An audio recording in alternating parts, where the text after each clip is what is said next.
एक समय की बात है। बहुत दूर एक शहर में एक दर्जी रहा करता था। उस दर्जी का एक बेटा था। उसका नाम अलादीन था। कुछ समय बाद उसके पिता बीमार पड़ गए और उनकी मृत्यु हो गई। अलादीन की माँ के लिए यह मुश्किल वक्त था। उसे कमाने के लिए बाजार जाना पड़ता। तब अलादीन भी शहर की गलियों में खेलने निकल जाया करता। दिन भर कुछ ना कुछ आवारा गर्दी करता था। इसी तरह दिन बीत रहे थे। अलादीन एक दिन बाजार में कुछ आवारा लड़कों के साथ खेल रहा था। तभी एक आदमी आया और उसने अलादीन को गले से लगा लिया। अलादीन आश्चर्यचकित रह गया। वह आदमी रोते हुए अलादीन के पिता को याद करने लगा। उसने अलादीन को बताया कि वह उसका चाचा है और व्यापार के सिलसिले में विदेश गया हुआ था। उसे जब अपने भाई की मृत्यु की खबर मिली तो वह अपने भतीजे और अपने भाई की बेवा से मिलने के लिए चला आया है। उसने अलादीन को कुछ अशर्फिया दी और उससे घर का राशन और दूसरे जरूरी सामान खरीद कर घर ले जाने को कहा। अलादीन ने घर पहुंचकर अपने चाचा के बारे में माँ से पूछा तो माँ ने कहा कि उसके पिता को कोई भाई नहीं है। अलादीन ने माँ को बताया कि चाचा ने उसे अशर्फिया दी है और जरूरी सामान खरीदवाया है। तो माँ को लगा कि कोई दूर का भाई होगा जिसे वह नहीं जानती है। अगले दिन वह व्यक्ति अलादीन के घर आया और ढेर सारे उपहार लाया और अपनी भाभी से भाई की मृत्यु का शोक जताया। अलादीन की माँ को भी यकीन हो गया कि वह जरूरत उसके पति का भाई है। इस तरह अलादीन का चाचा उसके घर पर रहने लगा और परिवार का सारा खर्च उठाने लगा।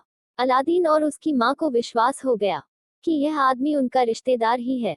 एक शाम जब अलादीन अपने चाचा के साथ बाजार घूम रहा था तो उसके चाचा ने कहा कि वह शहर में रहते रहते ऊब गया है और कुछ समय के लिए पास के जंगल में जाना चाहता है और अलादीन को भी उसके साथ चलना होगा। अलादीन अपने चाचा के साथ चलने के लिए राजी हो जाता है। जंगल में एक जगह उसका चाचा पहुंचकर रुक जाता है और हाथ में लाल पाउडर लेकर मंत्र पढ़ कर हवा में उछालता है। ऐसा करते ही एक धमाका होता है और जमीन में एक सुनरक का दरवाजा खुल जाता है। ये देखकर अलादीन डर के मारे भागने लगता है तो उसका चाचा उसे रोक लेता है और उसे कहता है कि अगर उसे अमीर बनना है तो यह एक सुनहरा मौका है। उसे सुरंग के भीतर जाना होगा और वहां बने खानकाह में एक जलते हुए चिराग को बुझाकर बाहर लाना होगा। अंदर बेशकीमती जवाहरात भी हैं। अलादीन चाहे तो उसमें से कुछ रख सकता है जिससे उसकी गरीबी दूर हो जाएगी। अलादीन अपने चाचा की बात मान जाता है और सुरंग के अंदर उतर गया। अंदर एक बहुत ही सुंदर बगीचा था और सुनहरा प्रकाश फैला हुआ था। दूध की नदी बह रही थी और पेड़ रसीले फलों से लदे हुए थे। चारों तरफ हीरे जवाहरात रास्तों में कंकड़ की तरह फैले हुए थे।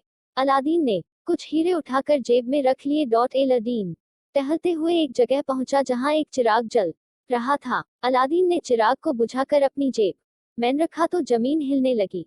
अलादीन तेजी से सुरंग के दरवाजे की ओर भागा तो देखा कि दरवाजा धीरे धीरे बंद हो रहा है।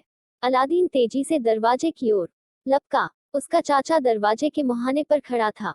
अलादीन जैसे ही दरवाजे पर पहुंचा, चाचा ने आवाज लगाई कि अलादीन जल्दी से चिराग मुझे दे दो।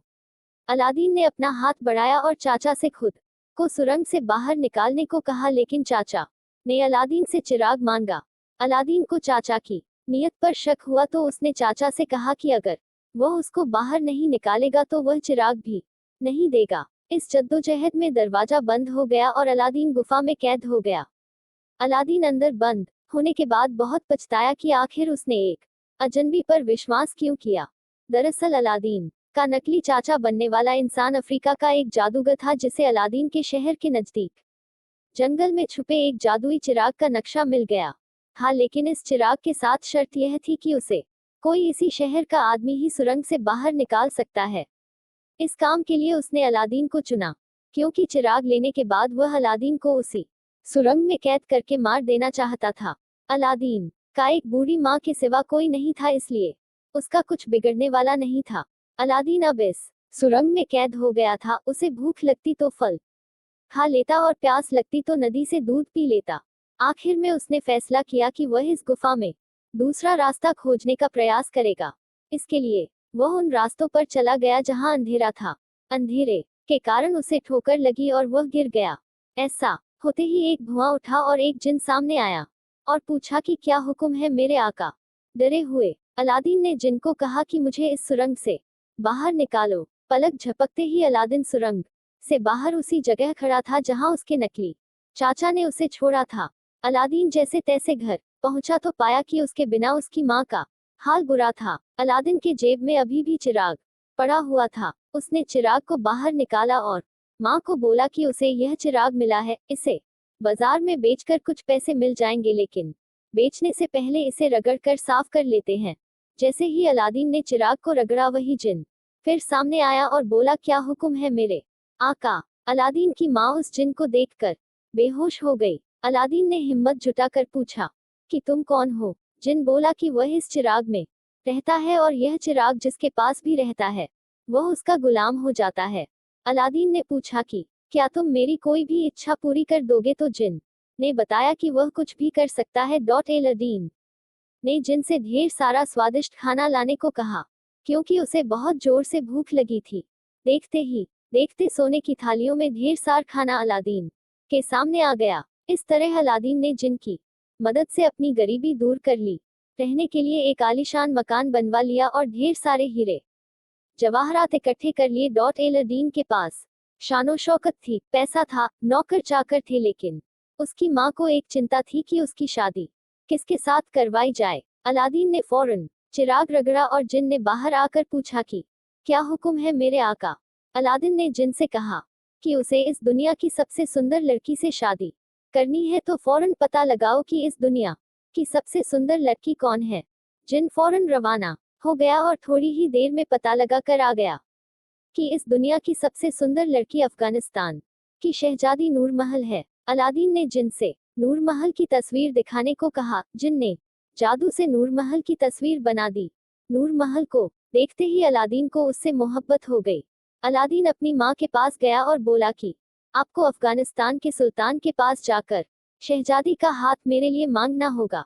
अलादीन की माँ ढेर सारे हीरे जवाहरात लेकर सुल्तान के पास गई। सुल्तान इन उपहारों को देखकर खुश हो गया, लेकिन उसने शहजादी की शादी में एक अड़चन बताई कि उसका अभी दुश्मन देश के साथ युद्ध चल रहा है जिसमें वे हारने वाले हैं।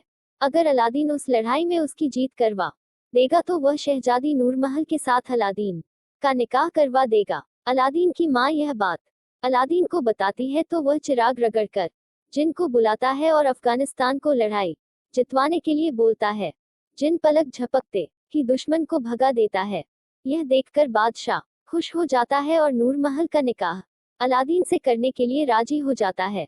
अफगानिस्तान का वजीर इस बात से खुश नहीं होता है क्योंकि वह अपने बेटे रहमान की शादी बादशाह की बेटी से करवाकर उसे अफगानिस्तान का बादशाह बनवाना चाहता है। वह बादशाह के कान भरता है और अलादीन के बारे में झूठी बातें